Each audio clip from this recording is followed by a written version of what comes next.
आदाब नाज़रीन, हम फिर हाजिर हैं आपके सामने मौजू के साथ। और मौजू जम्मू कश्मीर असम्बली से जुड़ा हुआ है।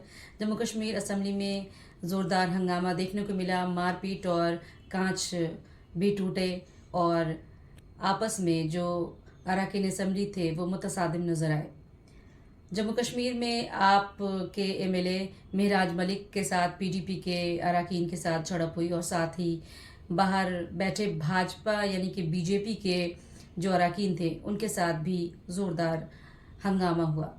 महराज मलिक इतने नाराज़ हो गए कि उन्होंने कह दिया कि एक को भी नहीं छोड़ूंगा।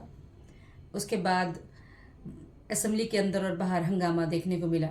बाद में महराज मलिक वजाहत पेश करते हुए नजर आए और उन्होंने कहा कि मैंने कुछ नहीं किया। पीडीपी के लीडरान और बीजेपी के लीडरान दोनों ने मुझसे बदजबानी और बदकलामी की। आपको क्या लगता है कि क्या असम्बली में इस तरह के हंगामे होने चाहिए, या वक्फ बिल पर जिस तरह से स्पीकर बहस के लिए इनकार कर रहे हैं वो सही है? आप अपनी राय से कमेंट सेक्शन में हमें ज़रूर नवाजें और देखते रहें हमारा चैनल न्यूज़ 18 उर्दू। और दें इजाज़त। खुदा हाफिज़।